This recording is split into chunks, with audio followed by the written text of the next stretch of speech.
వారి శ్రేష్టమైన నామములు చేరువచ్చిన దేవుని పిల్లలైన మీ అందరికీ ప్రభు పేరట నా హృదయపూర్వకమైన శుభాభివందనాలు. అందరికీ వందనాలండి. దేవునికి స్తోత్రాలు. ఈ రాత్రికాల సమయంలో ఈ ఫోన్ కాన్ఫరెన్స్ ద్వారా లైవ్లోను దేవుని యొక్క మాటలు వీక్షిస్తున్న దేవుని పిల్లలైన మీ అందరికీ కూడా నా ప్రేమపూర్వకమైన శుభాభివందనాలు తెలియపరుస్తూ ఈ శనివారము ఉపవాస ప్రార్థన కూడికకు చేరువచ్చిన మీ అందరికీ మరొక పర్యాయము దేవుని పక్షాన ప్రేమ వందనాలు తెలియపరుస్తూ ఈ రాత్రి ఒక ప్రత్యేకమైన అంశాన్ని మీ ముందుకు తీసుకురావాలని ఇష్టపడుతున్నాను. చాలామంది ప్రార్థనలు చేస్తారు. కొంతమంది ప్రారంభంలో ప్రార్థన బాగానే ఉంటాయి, రాను రాను ప్రార్థన తగ్గిపోతూ ఉంటుంది. కొంతమంది సేవకులమైన మేము కూడా ప్రారంభ దినాల్లో ప్రార్థన బలంగా చేసే వారముగా ఉంటూనే రాను రాను ప్రార్థన జీవితంలో ఏదో ఒక పని ఒత్తిడిని బట్టి ప్రార్థన చేసే విషయంలో నిర్లక్ష్యం చేసే విషయాలు దైవ సేవకులు మేము కలిగి ఉంటాం, మేము గమనిస్తాం. ప్రార్థించే విషయాన్ని ఒక మంచి మోడల్గా ఎవరిని తీసుకోవచ్చు అంటే మన ప్రభువైన యేసుక్రీస్తు వారిని మాత్రమే తీసుకోవచ్చు. ఈ లోకములో ఏ విషయంలోనైనా, ఏ పరిస్థితుల్లోనైనా, ఏ సమస్యలోనైనా, ఎటువంటి ఇబ్బందుల్లోనైనా, ఎటువంటి వ్యాధుల్లోనైనా, ఎటువంటి అవసరతల్లోనైనా మనం ప్రార్థన చేయాలి. అది ఎవరిని చూసి నేర్చుకోవాలి, ఎవరి ద్వారా ఆ ప్రార్థన మనం నేర్చుకోగలుగుతాము. ప్రతి విషయంలో ప్రార్థించడానికి మనకు మంచి రోల్ మోడల్ ఎవరు అని మనం గమనిస్తే లోకంలో నాకు తెలిసినంత మట్టుకు ఒక్కొక్కసారి దైవ సేవకులు మేము కూడా అంతగా ప్రార్థించకపోవచ్చేమో, కానీ మనకి దేవుడే మంచి రోల్ మోడల్, మన ప్రభువైన యేసుక్రీస్తు వారు మాత్రమే. యేసయ్య దేవుడై ఉండి కూడా ఆయన ఎందుకు ప్రార్థించవలసి ఉన్నది, ఎందుకు ప్రార్థించాడు? ఆయా సందర్భాల్లో, ఆయా సమయాల్లో ఒక్క లూకా సువార్తలో మాత్రమే 7 సార్లు యేసుక్రీస్తు ప్రభువారు ప్రార్థించినట్లుగా మనము చూడవచ్చు. ఆ 7 సార్లు ప్రార్థన 7 ప్రత్యేకమైన ఆయా సందర్భాల్లో యేసు ప్రభు ప్రార్థించినట్టుగా మనం చూడవచ్చు. ఆ 7 ప్రార్థనలు కూడా ఒకే అనుభవాన్ని మనకు నేర్పలే, కానీ 7 సార్లు ప్రార్థన కూడా 7 అనుభవాలు దేవుడు మనకు నేర్పుతున్నాడు. అంటే లోకములో విశ్వాసికి వచ్చే శోధనలు, లోకములో విశ్వాసి ఎదుర్కొనే ఆయా సంఘటనలకు విశ్వాసి ఎలా ప్రార్థించాలి, ఏ విషయాల్లో మనం ప్రార్థించాలి, ఏ సందర్భాల్లో ప్రార్థించాలి, ఏ అవసరతలో మనం ప్రార్థించాలో మనకి మంచి తెలియపరిచిన వ్యక్తి ఎవరంటే మన ప్రభు అయిన యేసుక్రీస్తు వారే. స్తోత్రము కలుగునుగాక. కనుక గమనించండి, ఒక్క లూకా సువార్తలోనే యేసు ప్రభు వారు 7 పర్యాయములు ప్రార్థన చేశాడు. ఆ 7 పర్యాయముల ప్రార్థన కూడా మనకి 7 అనుభవాలు మనకి నేర్పుతూ ఉన్నాయి. ఆ ప్రార్థన అనుభవాలు ఏంటో ఈ పూట మనం క్లుప్తంగా ధ్యానం చేసుకొని మనము కూడా అలాగే ప్రార్థించేయటం కూడా మనం నేర్చుకుంటే నిశ్చయముగా మనము దీవించబడతాం. దేవుని నామానికి స్తోత్రము కలుగునుగాక. రండి ప్రార్థన చేసుకుందాం. ఒక చిన్న వాక్యాన్ని చదువుకొని లూకా సువార్త 3వ అధ్యాయము, లూకా సువార్త 3వ అధ్యాయము 21వ వాక్యాన్ని ఒకసారి బైబిల్ వాళ్ళతో చూడండి. లూకా సువార్త 3వ అధ్యాయము 21వ వాక్యం. ప్రజలందరూ బాప్తిస్మము పొందినప్పుడు యేసు కూడా బాప్తిస్మం పొంది ప్రార్థన చేయుచు ఉండగా ఆకాశము తెరవబడెను. పరిశుద్ధాత్మ శరీర ఆకారముతో పావురము వలె ఆయన మీదకి దిగి వచ్చెను. అప్పుడు ప్రియ కుమారుడవు, నీ యందు నేను ఆనందిస్తున్నానని ఒక శబ్దము ఆకాశము నుండి. చిన్న ప్రార్థన. ప్రేమగల తండ్రి, పరిశుద్ధుడా, ఎత్తబడుతున్న మాటలు నీరు కట్టి ఫలింపచేయండి. నాతో మీరు మాట్లాడండి. వాక్శక్తిని అనుగ్రహించండి. పిరిగితనపు ఆత్మను దూరపరచండి. విశేషమైన ఆత్మాభిషేకం మా మీద కుమ్మరించి సహాయం చేసి మీరు మహిమ పొందండి. మా అందరికీ వినబుద్ధిని కలుగు చేయండి. నువ్వు చేసిన ప్రార్థన మేము కూడా నేర్చుకొని ఆ దిశగా ప్రార్థించి నీ ద్వారా సకలము పొందుకోవటానికి మాకు సహాయం చేయమని ఈ యొక్క రాత్రి మీరు చేసిన 7 రకాల ప్రార్థనలో 7 అంతల అభిషేకం 7 అంతల ఆశీర్వాదాన్ని పొందుకొని మేము దీవించబడటానికి సహాయం చేయమని యేసుని బట్టి ప్రార్థించి వేడుకుంటున్నాము తండ్రి. పిల్లలు గమనించండి, మరొకసారి ఆ వాక్య భాగాన్ని చదువుకుందాం. లోకాసు సువార్త 3వ అధ్యాయము 21వ వాక్యం నుంచి చదువుతాను చూడండి. ప్రజలందరూ బాప్తిసం పొందినప్పుడు యేసు కూడా బాప్తిసం పొంది ప్రార్థన చేయుచుండగా ఆకాశము తెరవబడిన పరిశుద్ధాత్మ శరీరాకారముతో పావురము వలె ఆయన మీదకి దిగి వచ్చను. అప్పుడు నీవు నా ప్రియ కుమారుడవు, నీ యందు నేను ఆనందిస్తున్నానని ఒక శబ్దము ఆకాశము నుండి వచ్చను.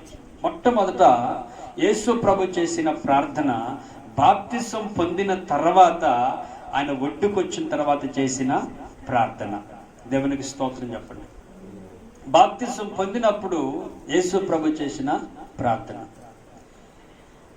ఎందుకు ఈ ప్రార్థన చేశాడు? ఈ ప్రార్థన వల్ల మనం ఏం నేర్చుకోవచ్చు? యేసు ప్రభు చేసిన మొట్టమొదటి ప్రార్థన ద్వారా మనం ఏం నేర్చుకోగలుగుతామంటే, రక్షించబడిన విశ్వాసి, మారు మనసు పొందిన విశ్వాసి, బాప్తిసం పొందిన విశ్వాసి నాట నుండి కూడా, బాప్తిసం పొందిన నాట నుండి, రక్షింపబడిన నాట నుండి కూడా మనం ప్రార్థించే వారముగా ఉండాలి. స్తోత్రము కలుగునుగాక. ప్రార్థన విడువక ప్రార్థించాలి, విసుగక ప్రార్థించాలి, నిత్యము ప్రార్థించాలి. మనుషులేదో మెచ్చుకుంటారని, మనుషులేదో చూడాలని చేసే ప్రార్థన కాక, పరలోకమందున దేవుడు చూడాలి, పరలోకమందున దేవుని చేత మెప్పు పొందాలి, ఘనత పొందాలన్న కాన్సెప్ట్ ఉద్దేశంతో నువ్వు ప్రార్థన చేయటం నేర్చుకోవాలి. స్తోత్రము కలుగునుగా. కొంతమంది మనుషులు చూస్తారని ప్రార్థన చేస్తారు. అటువంటి ప్రార్థన దేవునికి ఇష్టమైంది కాదు. మనుషులు చూస్తున్నారు కాబట్టి బైబిల్ చదువుతారు కొంతమంది, మనుషులు చూస్తున్నారు కాబట్టి కొంతమంది ప్రార్థన చేస్తూ ఉంటారు. అటువంటి ప్రార్థన కథలు కానీ మన ప్రార్థన, మన భక్తిని రక్షించబడిన నాటి నుంచి, మారు మనసు పొందిన నాటి నుంచి, బాప్తిసం పొందిన నాటి నుంచి కూడా నిన్ను యేసు ప్రభు చూస్తున్నాడు, యేసు ప్రభు గమనిస్తున్నాడు. ఆయన మెప్పు కొరకు నువ్వు ప్రతిదీ చెయ్యాలి. నీ ప్రార్థన స్తోత్రం కలుగు. నువ్వు ప్రార్థన చేస్తే దేవుణ్ణి మెప్పించాలి, మనుషులు మెప్పించకూడదు. మొట్టమొదటి ప్రార్థన మనం ఏం నేర్చుకోవచ్చు అంటే, యేసు ప్రభు ప్రార్థన చేసిన కాన్సెప్ట్ ఉద్దేశం సర్వమానవ వాళ్ళకి, సకల మానవ ఆ ప్రజలకు, రక్షించబడిన దేవుని పిల్లలకు యేసు ప్రభు మొట్టమొదటి ప్రార్థన ఏమి నేర్పుతుందంటే, నువ్వు చేసే ప్రార్థన మనుషులు మెప్పు కొరకు చేయవద్దు, దేవుని మెచ్చుకునే ప్రార్థన నువ్వు చేయాలి. దేవునికి స్తోత్రము కలుగునుగాక. ఈ లోకములో ఏదో ఉద్రేకం వల్ల శక్తి కొరకు నువ్వు ప్రార్థన చేయొద్దు, పరలోకం నుంచి పరిశుద్ధాత్మ శక్తి కొరకు నువ్వు ప్రార్థించాలి. ఇంక నేను బాప్తిసం పొందేలే, ఇంక నాకు పరలోకం వచ్చిందిలే అని భ్రమలో ఉండకూడదు. బాప్తిసం పొందిన తర్వాత నీకు 2వ స్టెప్ కావాలి, పరిశుద్ధాత్మ నింపుదల కావాలి. స్తోత్రము కలుగునుగాక. యేసు ప్రభు మనకి నేర్పిన మొట్టమొదటి ప్రార్థన ఏంటంటే, బాప్తిసం పొందిన సహోదరుడా, బాప్తిసం పొందిన సహోదరి, ఇవి పరిశుద్ధాత్మ నింపుదల కొరకు ప్రార్థన చేయాలి. హల్లెలూయా. ఏమండి, బాప్తిసం పొందక మునుపు ప్రార్థన చేశాడు యేసు ప్రభు, అది వేరే కాన్సెప్ట్. బాప్తిసం పొందుతానికి ప్రార్థన ఎందుకండి ఆయనకి? బాప్తిసం పొందిన తర్వాత చేసిన ప్రార్థనలో ఉన్న అద్భుతమైన మిరకల్ ఏంటంటే, పరిశుద్ధాత్మ అభిషేకం ఆయన మీదకి దిగి వచ్చింది. దేవనామానికి స్తుతి కలుగునుగా. చాలా మంది బాప్తిసం పొందుకుంటే చాలు పరిశుద్ధాత్మ వచ్చింది అంటాడు. భ్రమలు కొంత బోధ చేస్తారు, ఆ బోధలు సరైనవి కాదు. బాప్తిసం పొందిన వెంటనే పరిశుద్ధాత్మ దిగి వచ్చిందన్న భ్రమపరిచే బోధన తప్పుడు. నీకు బాప్తిసం పొందిన వెంటనే పరిశుద్ధాత్మ రాలేదు. బాప్తిసం పొందిన తర్వాత ప్రార్థన చేసిన తర్వాత ఆత్మ వచ్చింది. ఆమేన్. ఆ ఉద్దేశాన్ని మనం గమనించాలి, ఆ కాన్సెప్ట్ని గమనించాలి. మళ్ళా చదవండి. యేసు ప్రభు బాప్తిసం పొంది ఒడ్డుకొచ్చాడు. ఇంకా ప్రార్థించవలసిన పని ఏంటండి? ప్రార్థించవలసిన పని ఏంటి చూడండి. బాప్తిసం పొందిన తర్వాత 2వ అనుభవం, ప్రజలందరూ కూడా బాప్తిసం పొందినప్పుడు యేసు కూడా బాప్తిసం పొంది ప్రార్థన చేయుచుండగా. ఇంకా బాప్తిసం పొందాక ప్రార్థన ఎందుకండి? ఎందుకు ప్రార్థన చేశాడు? ప్రభువా, నువ్వు బాప్తిసం పొందావు కదా ప్రభువా, నీకెందుకు ప్రార్థన చేశావు? ఏ ఉద్దేశం కొరకు ప్రార్థన చేశావు? రక్షించబడ్డావు కదా, మారు మనసు పొందావు కదా, బాప్తిసం పొందావు కదా, నీకెందుకు ప్రార్థన ప్రభు అంటే, ఇది పొందితే సరిపోదు, బాప్తిసం పొందితే సరిపోదు, కానీ పరలోకం నుంచి పరిశుద్ధాత్మ నింపుదల పొందాలి. Praise the lord. దాని కొరకు నేను ప్రార్థన చేశాను. రక్షించబడిన సహోదరుడా, సహోదరి, మనమందరము కూడా దేవుని పిల్లల మనము ఆత్మశక్తి పొందుకున్న వారమే ముందుకు సాగిపోదము కాదు. బైబిల్ అంటుంది, ఎందరూ ఆత్మచేత నడిపించబడతారో వారు దేవుని కుమారులు అనబడతారని వాక్యం సెలవిస్తోంది. కనుక యేసు ప్రభు చేసిన మొట్టమొదటి ప్రార్థన యొక్క థియరీ పద్ధతి మనకి ఏం నేర్పుతుందంటే, నువ్వు బాప్తిసం పొందిన తర్వాత పరిశుద్ధాత్మ నింపుదల కొరకు పైనుండి శక్తి పొందుకునేంత వరకు కనిపెట్టమని అపోస్తలుల కార్యగ్రంథంలో ప్రభు చెప్పారు. చూడండి, ఆయన వెళ్ళిపోతూ పునరుద్ధానం వెళ్ళిపోయిన తర్వాత శిష్యులకు బోధించినప్పుడు, శిష్యులకు తెలియపరచబడిన మన శిష్యుని పిలిచి, మీరు యెరూషలేములో కనిపెట్టి ప్రార్థన చేయండి. 1వ అధ్యాయము అపోస్తలుల కార్యము 1వ అధ్యాయము అపోస్తలుల కార్యము 1వ అధ్యాయము చదవండి. 2వ వాక్యం, 2వ అధ్యాయము 1 నుంచి. పెంతెకొస్తు పండుగ దినం వచ్చినప్పుడు చదవాలి. పెంతెకొస్తు పండుగ దినం వచ్చినప్పుడు అందరూ ఒక చోట కూడి ఉండిరి. నేను ఇంకోటి చదువుతాను. 1వ అధ్యాయము 12వ వాక్యం. అప్పుడు వారు ఒలీవ అనబడిన కొండ మీదకి యెరూషలేమునకు తిరిగి వెళ్ళిరి. ఆ కొండ యెరూషలేమునకు విశ్రాంతి దినమున నడవడంత సమీపమున ఉన్నది. వారు పట్టణంలో ప్రవేశించి తాము బస్సు ఎచ్చుండవలని మేడగదులనికి ఎక్కిపోయి వారెవరనగా పేతురు. కాన్సెప్ట్ మనకంతా వదిలేసేయండి. 14వ వాక్యం. వీరితో కూడా కొందరు స్త్రీలు యేసు తల్లి అయిన మరియా ఆయన సహోదరిని ఏక మనసుతో ఎడతెగక ప్రార్థన చేయుచుండిరి. 2వ అధ్యాయము 1వ వాక్యం. పెంతెకొస్తు పండుగ వచ్చినప్పుడు అందరూ ఒక చోట చదవండి అన్నమాట.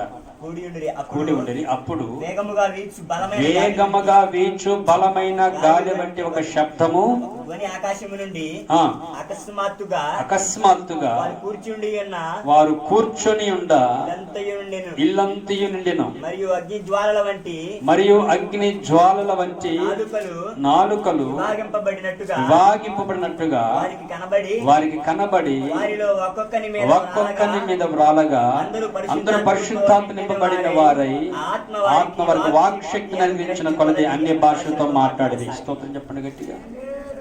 చూసారా ప్రియులారా, యేసు ప్రభుత్వం తిరిగినప్పటికీ, యేసు ప్రభుత్వం 3.5 సంవత్సరాలు వాళ్ళు ప్రయాణం చేసినప్పటికీ, అద్భుతాలు చూసినప్పటికీ, అద్భుతాలు చేసినప్పటికీ, స్వస్థపరిచినప్పటికీ, దెయ్యాలు వెళ్ళగొట్టినప్పటికీ కూడా వారి సేవ చేయడానికి ప్రభు వెలుతురతో వారికి శక్తిని కలిగించిన వారు కనిపెట్టి పైనుండి శక్తి పొందేంత వరకు మీరు యెరూషలేములో కనిపెట్టుడి, స్తోత్రము కలుగునుగా.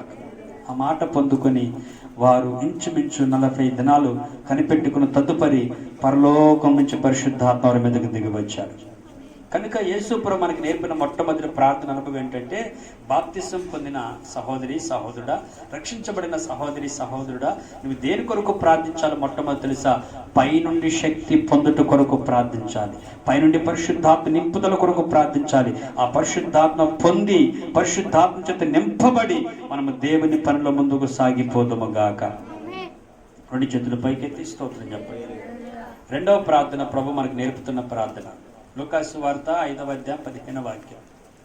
యేసు ప్రభు చేసిన ఒక లూకాసు సువార్తలో 7 ప్రార్థన చేశాడు. వాటిని మనం ధ్యానం చేస్తున్నాం. అయితే ఆయన గురించిన సమాచారము మరి ఎక్కువగా వ్యాపించెను. బహుజన సమూహము ఆయన మాట వినుటకు రోగములను కుదుర్చుకొనుటకు కూడి వచ్చుచుండెను. ఆయన ప్రార్థన చేయుటకు అరణ్యములోనికి వెళ్ళుచుండెను. చాలు. రెండవదిగా ప్రార్థన, యేసు ప్రభు చేసిన ప్రార్థన. లూకాసు సువార్త 5వ అధ్యాయం 15వ వాక్యములో అనేక మంది జన సమూహము, వేల కొలది ప్రజలు ప్రభు యొద్దకు చేరి వచ్చారు. గుంపులుగా రోగులు వచ్చారు. గుడ్డివారు, కుంటివారు, కాలు చేతులు ఓషకాలు చేతులు గలవారు, సకల విధమైన రోగిగ్రస్తులు వచ్చారు అక్కడికి. వాక్యం ఆయన మాటలు వినుటకు కొంతమంది వచ్చారు. రోగాలు కుదుర్చుకున్న కొంతమంది వచ్చారు. ఏ విధము చేతనైనా అనేక మంది 99% అనేక మంది సమస్యల్లోనూ, బలహీనతలోనూ, బాధల్లోనూ, కష్టాల్లోనూ, ఇరుకుల్లోనూ, ఇబ్బందుల్లోనూ, రోగములో ఉన్నవారు అధికంగా ఆ స్థలానికి వచ్చారు. వారందరూ ఆ స్థలానికి వచ్చారు కదా. యేసు ప్రభు అందరిని బాగు చేసి పంపించవచ్చు. కానీ యేసు ప్రభు చేసిన పని తెలుసా? ఆ ప్రజలన్నీ వేల మంది వచ్చిన ప్రజలు అక్కడ వదిలిపెట్టి ఆయన ప్రార్థన చేయడానికి వెళ్ళాడని రాయబడుతుంది. స్తోత్రం చెప్పండి గట్టి. దీనివల్ల మనకి ఏం నేర్పుతున్నాడు ప్రభు? దీనివల్ల మనకి ఏం నేర్పుతున్నాడు? నీ కష్టకాలంలో, నీ సమస్యల్లో, నీ ఇబ్బందుల్లో, నీ ఇరుకుల్లో, నీ వ్యాధుల్లో, నీకు రోగములు వచ్చినప్పుడు, నీకు సమస్యలు వచ్చినప్పుడు, నీకు ఇబ్బందులు వచ్చినప్పుడు, నీకున్న ప్రతి అవసరతల్లో నువ్వు చేయవలసిన రెండవ ప్రార్థన తెలుసా? దేవునికి ప్రార్థన చేయాలి. దేవునికి స్తోత్రం చెప్పండి గట్టి. కష్టకాలంలో నువ్వు మొరపెట్టాలి, సమస్యల్లో మొరపెట్టాలి, ఇరుకుల్లో మొరపెట్టాలి, ఇబ్బందుల్లో మొరపెట్టాలి, రోగాల్లో మొరపెట్టాలి. నువ్వు ఏ పరిస్థితిలో ఉన్నా, నీ సకల విధమైన సమస్యల్లో నువ్వు దేవునికి ప్రార్థించినప్పుడు ఖచ్చితంగా నీకు దేవుడు సహాయము చేస్తాడు అని ప్రార్థన ద్వారా మనకు ప్రభు రెండవదిగా మనకు నేర్పుతున్నాడు. రెండు చేతుల పైకి ఎత్తి స్తోత్రం చెప్పండి. మొట్టమొదటిగా ప్రభు ఏం నేర్పుతున్నాడు చెప్పండి? బాప్తిసం పొందిన ప్రతి క్రైస్తవుడు, రక్షించబడిన ప్రతి విశ్వాసి దేని కొరకు ప్రార్థించాలి? ప్రభు మనకు నేర్పింది పరిశుద్ధాత్మ నింపుదల కొరకు ప్రార్థన చేయాలి. ఎందుకు? ఆత్మ చేత మనం అందరం కూడా నడిపించబడాలి, ఆత్మ చేత నింపబడాలి. ఈ కాన్సెప్ట్తో దేవుడు మనకి మొట్టమొదటి ప్రార్థన అనుభవం నేర్పాడు. రెండవదిగా రక్షించబడిన సహోదరుడా, మారుమనసు పొందిన సహోదరి, బాప్తిసం పొంది బాప్తిసం యొక్క అనుభవాలతో నడిపించబడుతున్న సహోదరుడా, ఒక్కొక్కసారి నీ సేవా జీవితంలో, నీ విశ్వాస యాత్రలో ఎన్నో కష్టాలు, ఎన్నో సమస్యలు, ఎన్నో ఇబ్బందులు, ఎన్నో ఇరుకులు, ఒక్కొక్కసారి రోగాలు, ఒక్కొక్కసారి ఇరుకులు, ఒక్కొక్కసారి నిందలు ఎన్నో నీ జీవితాన్ని, కుటుంబాన్ని చుట్టుముడతాయి. అటువంటి పరిస్థితుల్లో నేను పరిశుద్ధాత్మ నింపబడిన వ్యక్తిని కాబట్టి నాకేం పనులు కూర్చోకూడదు. అప్పుడు కూడా నువ్వేం చేయాలి తెలుసా? దేవుని సమయోచితమైన సహాయం కొరకు ప్రార్థన చేసినప్పుడు ఖచ్చితంగా ప్రభు నీవు తట్టు తిరిగి నీ జీవితంలో అద్భుతమైన సహాయం చేస్తాడు. దేవునికి స్తోత్రము కలుగును గాక. మరొకసారి చదవండి ఆ మాట. లూకాసు సువార్త 5వ అధ్యాయం 15వ వాక్యం. ఆయన గురించిన సమాచారము ఎక్కువగా వ్యాపించను, బహుజన సమూహము ఆయన మాట వినుటకు, అదుగో తమ రోగములు, కొందరు ఆయన మాటలు విందామని, అనేక మంది రోగముల నుంచి కుదుర్చబడాలి, రోగాలు తగ్గాలి. ఎందుకు? ఎన్నో హాస్పిటల్ చుట్టూ తిరిగాం, రోగాలు బాగుపడలేదు. యేసు ప్రభు ద్వారా రోగాలు బాగుపడుతుందని ఆయా చోట్ల ప్రచారం జరిగింది కాబట్టి అనేక మంది వచ్చారు రోగాలు కుదుర్చుకుందామని. అప్పుడు యేసు ప్రభు నిలబడి వాళ్ళకి కాస్త బోధ చేసి వచ్చిన వారందరినీ కూడా స్వస్థపరిచి ఆయన కీర్తి, ఆయన ప్రతిష్టతను, ఆయన అభిషేకాన్ని, ఆయన మహిమను వెల్లడపరుచుకోవచ్చును. కానీ యేసు వారు వచ్చిన ప్రజలను అక్కడ వదిలిపెట్టేసి ఆయన ప్రార్థన చేయటానికి వెళ్ళాడు అని రాయబడుతుంది. ఆ మాట చదవమా? ఆయన ప్రార్థన చేయుటకు అరణ్యంలోనికి వెళ్ళుచుండెను. చూసారా? ఆయన ప్రార్థన చేయుటకు అరణ్యంలోనికి వెళ్ళి ప్రార్థన ముగించుకొని వచ్చి అనేక రోగములను ఎక్కువ తక్కువ లేకుండా, ఏ రోగిని విడిచిపెట్టకుండా ప్రతి రోగము నుంచి బాగు చేశాడు. స్తోత్రము కలుగును గాక. ఆయన మాటలు విన్నవారు ఆదరించబడ్డారు, మాటలు విన్నవారు బలం పొందారు, మాటలు విన్నవారు ధైర్యపరచబడ్డారు, మాటలు విన్నవారు మారు మనసు పొందారు. స్తోత్రము కలుగును గాక. అనేక మంది ప్రభుని తెలుసుకున్నారు, అనేక మంది ప్రభును మహిమపరిచారని వాక్యం సెలవిస్తాం. నీ జీవితంలో, నీ కుటుంబంలో, రక్షించబడిన నీ అనుభవంలో కూడా ఒక్కొక్కసారి రోగాలు రావచ్చు, బాధలు రావచ్చు, ఇరుకులు రావచ్చు, ఇబ్బందులు రావచ్చు. ఎటువంటి పరిస్థితులు వచ్చినా ప్రభువు మనకి నేర్పుతున్న రెండవ ప్రార్థన తెలుసా? ప్రతి క్రైస్తవుడి బాధల్లో ఉన్నప్పుడు ఖచ్చితంగా నువ్వేం చేయాలి చెప్పండి? ప్రార్థన చేసినప్పుడు యేసు నీ తట్టు తిరిగి నీ ఎద్దుకు వచ్చి ఖచ్చితంగా నీ బాధల్లో నిలబడి, నీ అక్కర్లో నిలబడి ఖచ్చితంగా తను భరించి నిన్ను బాగు చేస్తాడు. మూడవ ప్రార్థన లూకాసు సువార్త 6వ అధ్యాయం. ఒక్క లూకాసు సువార్తలోనే 7 రకాల ప్రార్థనలు చెప్తున్నాను. లూకాసు సువార్త 6వ అధ్యాయము 12-13 వాక్యం. ఆ దినముల యందు ఆయన ప్రార్థన చేయుటకు కొండకు వెళ్ళి దేవునికి ప్రార్థన చేయుట యందు రాత్రి గడిపారు. ఉదయమైనప్పుడు ఆయన శిష్యులను పిలిచి వారిలో 12 మందిని ఏర్పరిచి వారికి అపోస్తులని పేరు పెట్టెను. స్తోత్రం చెప్పండి గట్టి.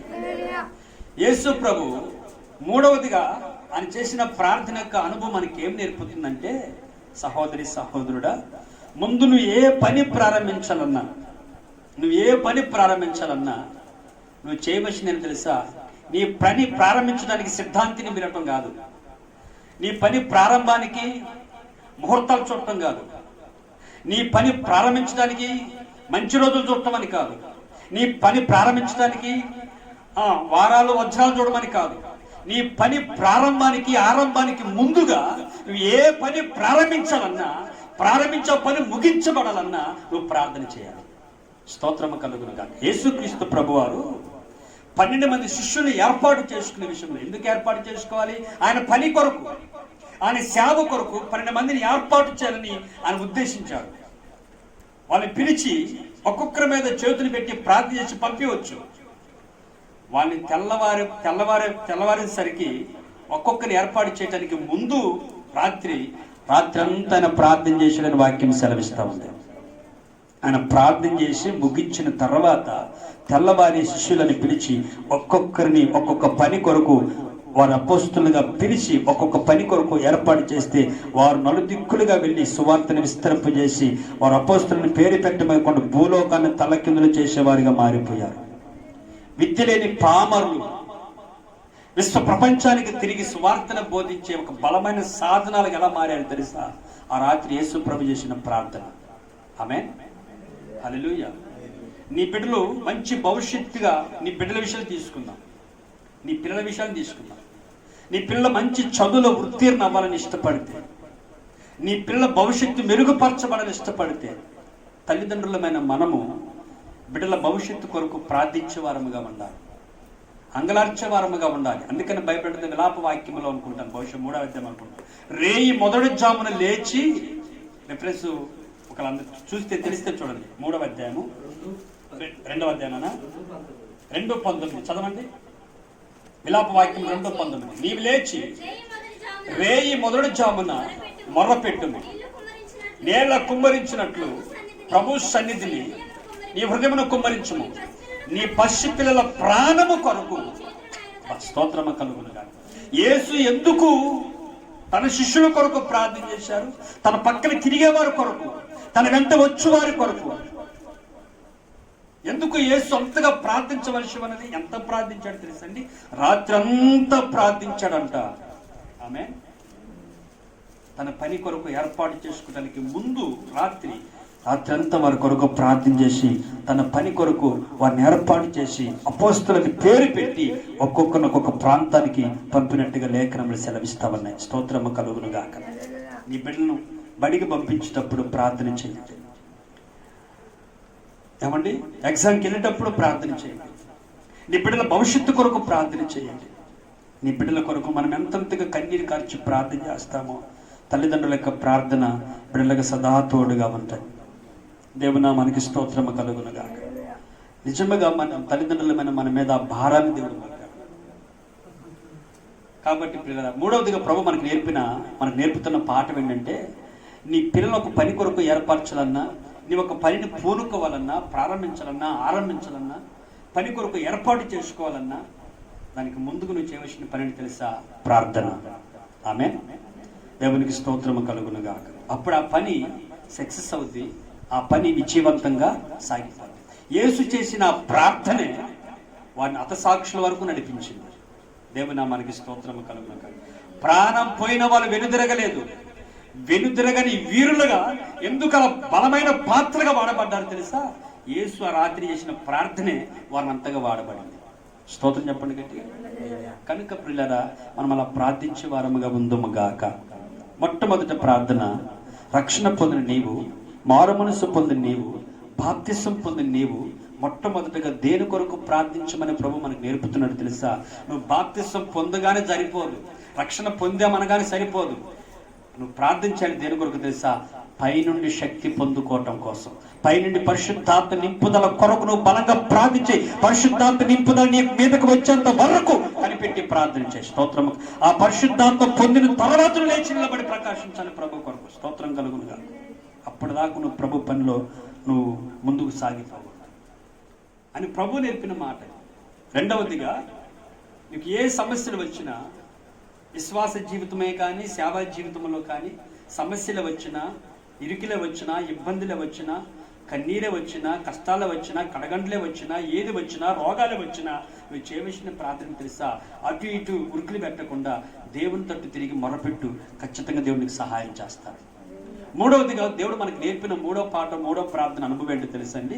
నువ్వు ఏ పని పూనుకున్నా, ఒకవేళ నీ బిడ్డల విషయంలో, వారి చదువుల విషయంలో, వారు భవిష్యత్తు విషయంలో, నీ భర్త విషయంలో, నీ ఇంటి విషయంలో, నీ విషయంలో ఏ పని ప్రారంభించినా నీ పిల్లల కోసం ప్రార్థించేయి, నీ పెనిమిటి కోసం ప్రార్థించేయి, నీ భార్య కోసం ప్రార్థించేయి, నీ కుటుంబం కోసం ప్రార్థించేయి, నీ పని ఆరంభం కొరకు ప్రార్థించేయి. అది అంతవరకు ముగిస్తాడు దేవుడు. అది ప్రభు మనకు నేర్పిన 3వ ప్రార్థన. 4వ ప్రార్థనకు వస్తున్నాను. లూకాసు సువార్త 9వ అధ్యాయం 29వ వాక్యం. లూకాసు సువార్త 9వ అధ్యాయము 29వ వాక్యం. ఆయన అంటే ఎవరు? ఆ అంటే ఆశ్చర్యకరుడు, యా అంటే యథార్థవంతుడు, నా అంటే నమ్మదగిన దేవుడు మన దేవుడు ఆయన. మళ్ళీ చెప్పనా? ఆ అంటే ఆశ్చర్యకరుడు, యా అంటే యథార్థవంతుడు, నా అంటే నమ్మదగిన దేవుడు మన ప్రభు యేసుక్రీస్తు వారు మనకు తోడుగా ఉన్నాడు కనుక ఆయనే ప్రార్థన చేస్తాడు. ఆశ్చర్యకరుడు, ఆశ్చర్యాన్ని కలిగించే దేవుడు, ఆశ్చర్యకార్యం జరిగించే దేవుడే ప్రార్థన చేస్తున్నప్పుడు మనము ప్రార్థించాలి. యథార్థవంతుడే ప్రార్థన చేస్తున్నప్పుడు మనం యథార్థతని మనం ప్రార్థన చేయాలి. నమ్మకస్తమైన దేవుడే ప్రార్థన చేస్తున్నప్పుడు అపనమ్మకస్తులమైన మనము ఇంకెంతగా ప్రార్థించాలో ప్రభు మనకు నేర్పుతున్న ప్రార్థన 4వ ప్రార్థన. ఏమి నేర్పుతున్నాడు? చదవండి ఆ మాట. లూకాసు సువార్త. ప్రార్థన చేస్తుండగా ఆయన ముఖ రూపము మారిపోయెను, ఆయన వస్త్రములు తెల్లనివై దగదగ మెరిచెను. స్తోత్రం చెప్పండి గట్టిగా. ఈ 4వ ప్రార్థనలో దేవుడు మనకి ఏమి నేర్పాలనుకున్నాడు తెలుసా? నీ ఆత్మీయ రేంజ్ పెరగాలి. స్తోత్రం కలుగునుగా. నీ భక్తి రేంజ్ పెరగాలి.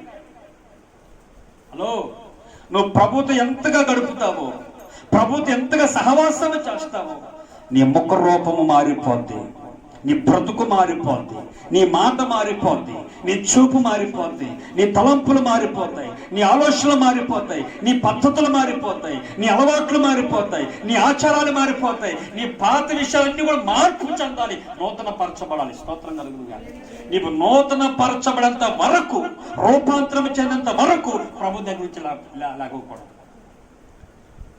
మోషే సీనాయి పర్వతం మీద 40 రాత్రులు 40 పగలు గడిపి ప్రభుతో ముఖాముఖిగా ప్రభు దగ్గర గడిపి దిగి వస్తున్నప్పుడు ఆయన ముఖమును చూడలేకపోయారని రాయబడుతుంది ప్రజలు. అంటే ఆయన ముఖం ఎంతగా మారిపోయిందంటే దేవదూతల ముఖము కంటే ఎక్కువగా అధికమైన తేజస్సు నింపబడింది. స్తోత్రము కలుగునుగా.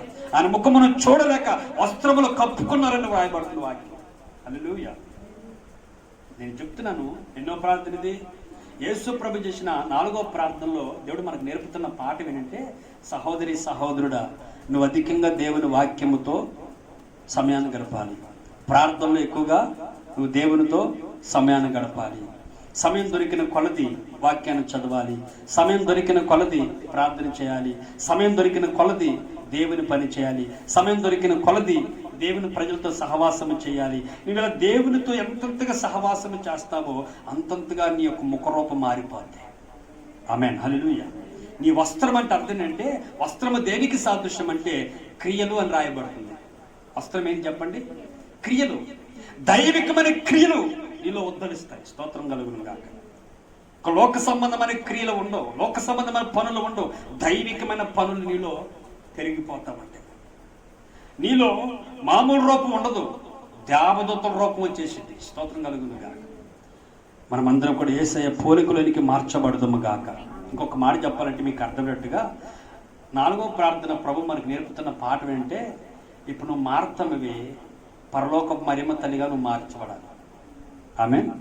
నిన్ను చూచిన వారు నీలో యేసు ప్రభును చూడాలి. దేవునికి స్తోత్రము కలుగును గాక. యేసు పోలిక నీలో కనబడాలి. నీలో పాత పోలికలు కనపడకూడదు. నీ చూపుల్లో కానీ, నీ మాటల్లో కానీ, నీ యొక్క నడకల్లో కానీ, నీ పడకల్లో కానీ, నీ తలంపుల్లో కానీ, నీ జీవిత శైలి విధానంలో కానీ యేసయ్య లక్షణాలు పుట్టినట్టుగా కనపడాలి. స్తోత్రము కలుగును గాక. యేసయ్య లక్షణాలు నీలోకి రావాలి. యేసయ్య పోలికలోకి మనం మార్చబడాలి. ఆయన ముఖరూపం మారిపోయాను, ఆ వస్త్రంలో దగ మెరిసిపోయాను. స్తోత్రము కలుగును గాక. ఈ మాట చెప్తున్నప్పుడు నాకు ఒక మాట గుర్తొస్తుంది. మత్తయి సువార్త బహుశా 7వ అధ్యాయం అనుకుంటా. మీరు లోకానికి వెలుగై ఉన్నారు. ఆ మాట చదవండి. మీ క్రియలు ఎలా కనబడాలి లోకానికి? ఆ మాట చదువు. మత్తయి సువార్త 5వ అధ్యాయం. మీరు లోకానికి వెలుగై ఉన్నారు.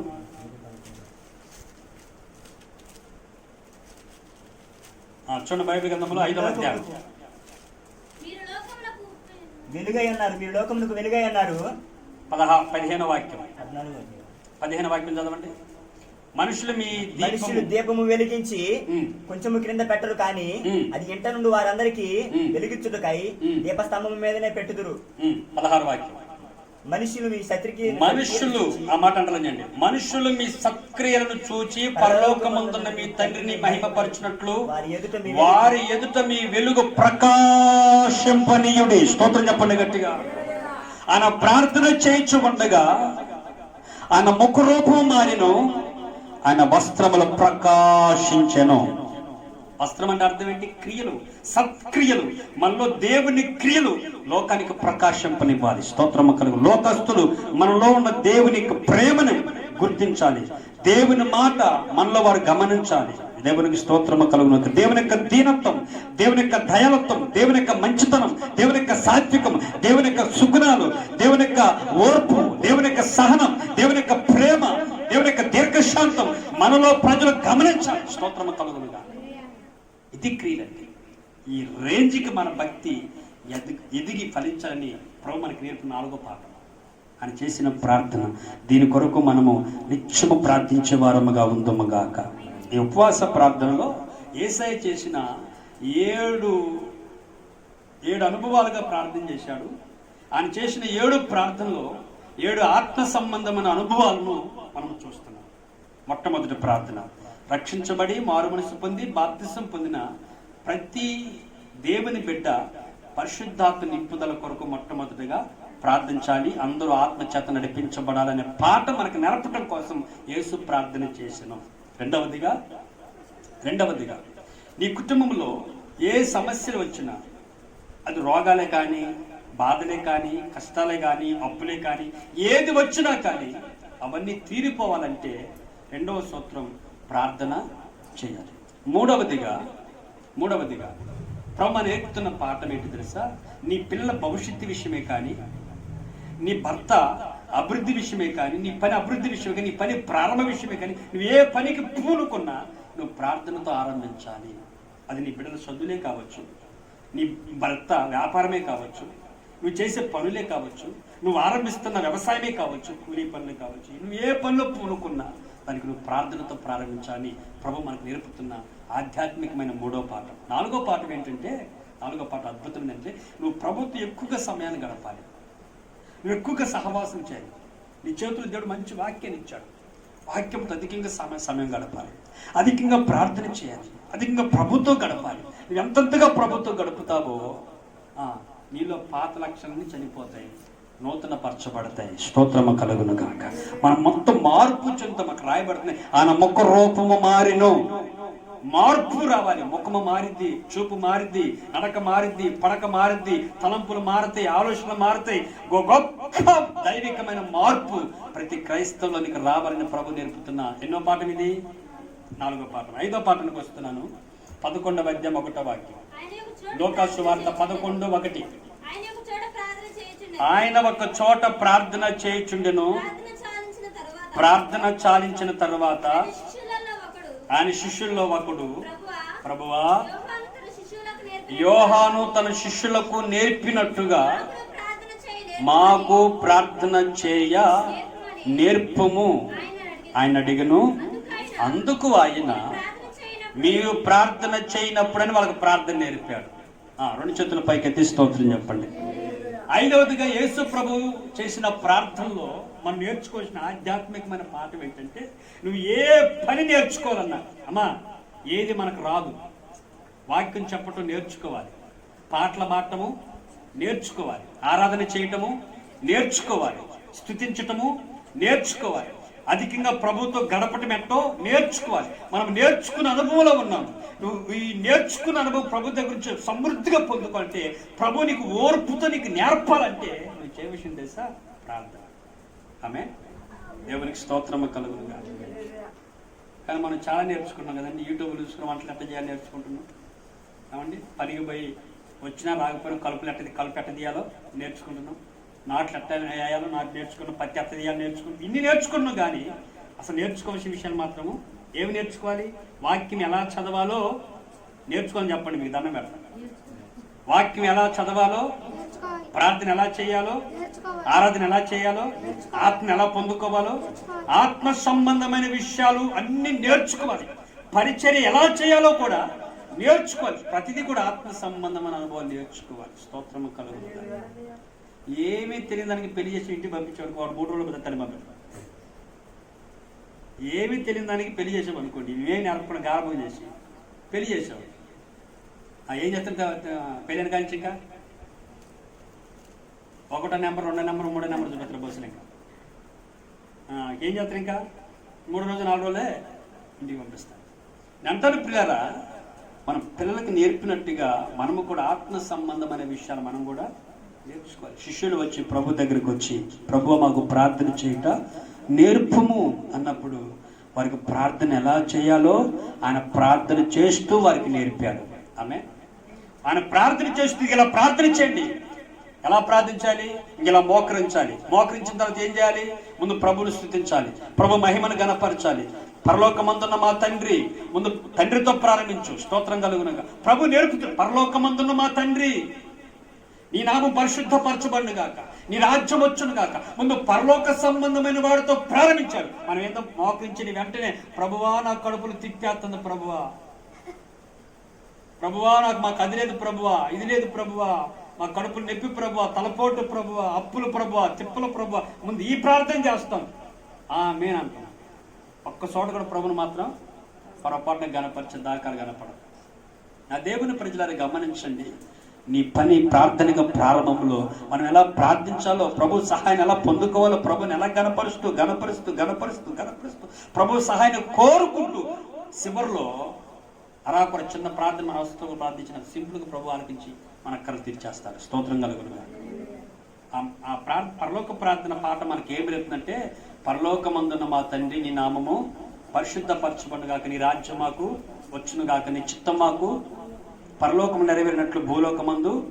ఇదంతా కూడా పరలోక సంబంధమైన ప్రార్థన అనుభవాలతో ముందు ప్రారంభించి, తర్వాత మా అనుదిన ఆహారం మాకు, ముందు మన అవసరం కోసం ప్రార్థించాడు, ముందు దేవుని కోసం, దేవుని విషయమే ప్రార్థించాడు. ముందు ఆయన ఏమి నేర్పారు వాళ్ళకి, ఎలా నేర్పాడు, ఎలా ప్రారంభించాలో వాళ్ళకి నేర్పాడు. స్తోత్రం కలుగుతుంది.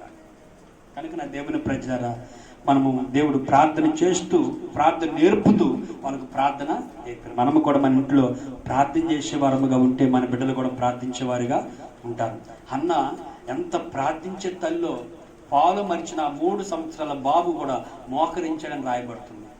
చదవండి ఆ మాట. మొదటి సమయాల గ్రంథము. ఆమె ఎంత ప్రార్థించకపోతే చెప్పక మునిపే, అరే నువ్వు కూడా మోకరించరా బుడ్డోడా అందా అనా? ఎన్నో వచ్చినది 1 చదవండి ఆ మాట. కాబట్టి నేను ఆ బిడ్డను యెహోవాకు ప్రతిష్ఠించుచున్నాను.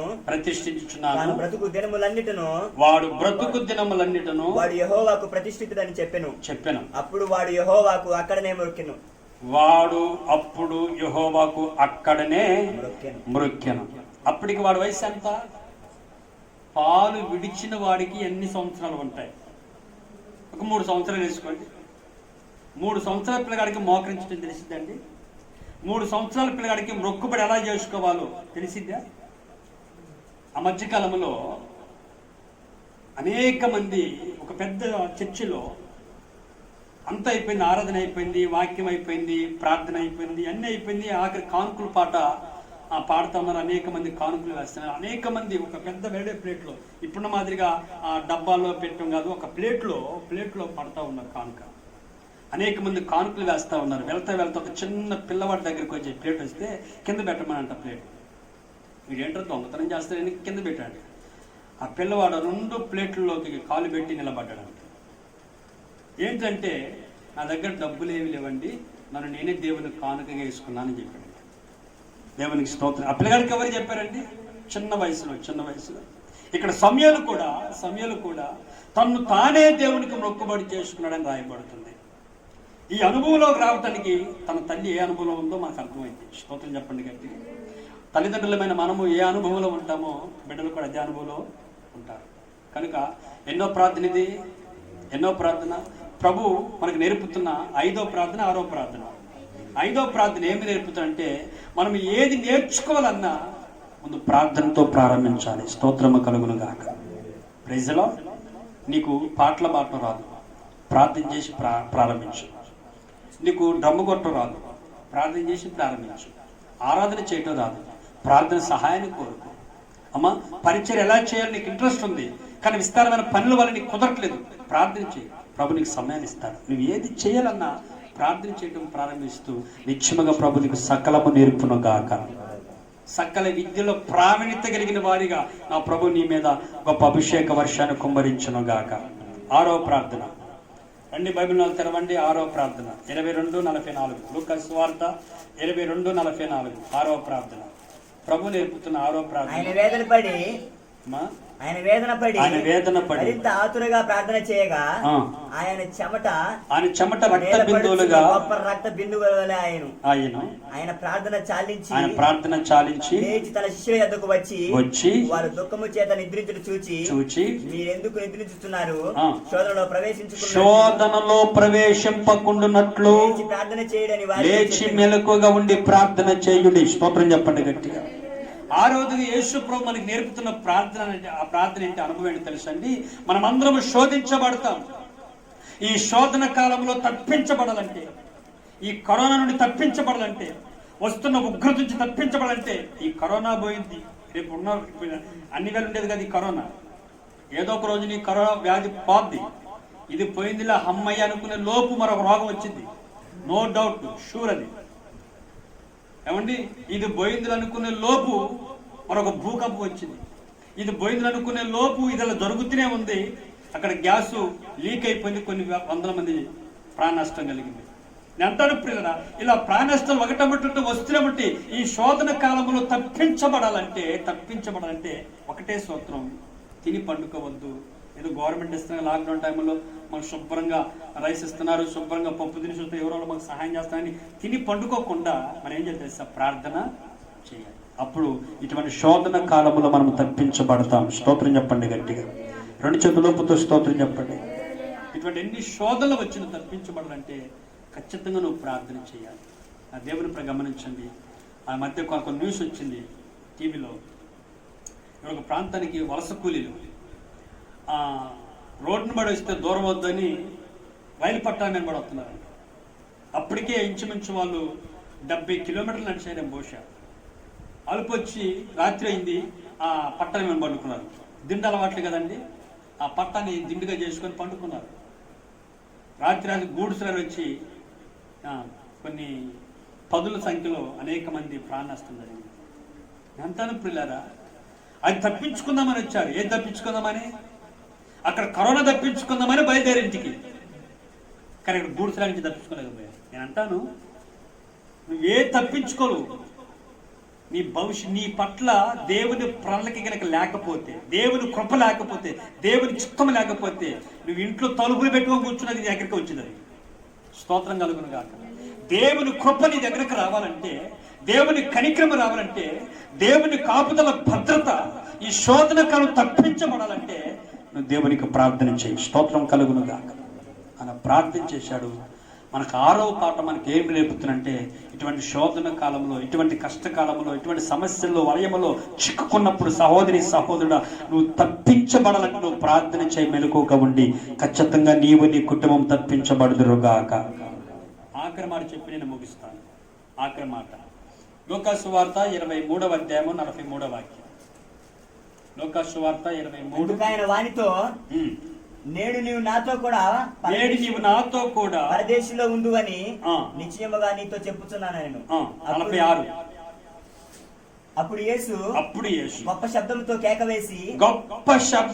కేకవేసి తండ్రి నీ చేతికి నా ఆత్మను అప్పగించుచున్నానని ఆయన ఎలాగూ చెప్పి ప్రాణము విడిచెను. ఆఖరి ప్రార్థన సిలువలో చేసిన ప్రార్థన, ముగింపు ప్రార్థన. ఈ ప్రార్థన మనకి ఏంటి తెలుసా? ఈ లోకం మనకి ఏది శాశ్వతము కాదు. స్తోత్రం చెప్పండి. ఈ లోకములు ఎవరు మనము శాశ్వతంగా ఉండేవారము? వాక్యాన్ని బోధిస్తున్న నేనైనా, వాక్యాన్ని వింటున్న మీరైనా, మనిషిగా పుట్టిన ప్రతి మనిషి కూడా ఎవడి లోకంలో బ్రతకనే బ్రతకడు. ఏదో ఒక రోజు ఏదో ఒక ఈ స్థలాన్ని విడిచి, ఈ ప్రాంతాన్ని విడిచి, నువ్వు ఉన్న ప్రాంతాన్ని విడిచి మరొక స్థలానికి ఖచ్చితంగా చేరాలి. అదే హెవెన్, పరలోకం అన్న వెళ్ళాలి. లేదా నువ్వు భక్తుడు కాకపోతే నిత్య నరకానికైనా ఖచ్చితంగా పోవాల్సిందే. రెండు స్థలంగా కనుక ప్రార్థన చేసినట్టుగా, ప్రభువా నేడు నీవు రాజ్యములో ఉన్నప్పుడు నన్ను జ్ఞాపకము చేసుకోమని శిలువలో దొంగ మొర్రపెట్టినట్టుగా మనము కూడా ప్రభువా ఏదో ఒక రోజు ఈ లోకాన్ని విడిచిపెడతాము తండ్రి, మేము ఎప్పుడు వెళ్ళిపోయి ఈ లోకాన్ని విడిచిపెట్టినా నీ రాజ్యానికి చేరేట్టు కృప చూపించమని మనం నిత్యం ఆ ప్రార్థన మనం చేసేవారముగా ఉందము గాక. బ్రతుకుట క్రీస్తు, చావైతే లాభమే అని పౌలు సవాలు చేస్తూ చేసిన ప్రార్థన మనమందరం చేసేవారముగా ఉందము గాక. రెండు చేతుల పైకెత్తి స్తోత్రం చెప్పండి. హల్లెలూయా. యేసు ప్రభు చేసిన 7 రకాల ప్రార్థనలు, 7 అనుభవాలు. ఓన్లీ లోకాసు వార్తలో చెప్పండి. లోకాసు వార్తలో యేసు ప్రభు చేసిన 7 విధములైన ప్రార్థనలు, 7 ఆత్మ సంబంధమైన అనుభవాలు. ఇవి మనం నేర్చుకొని మన అనుదిన జీవితంలో మనమందరం ఆధ్యాత్మికంగా ఎదిగి ప్రభు కొరకు ఆయత్తపరచబడదుము గాక. ఈ మాటలు మనం ఎన్నికల్లో ప్రభు దీవించును గాక. మోకరించండి, ప్రార్థన చేసుకోవాలి.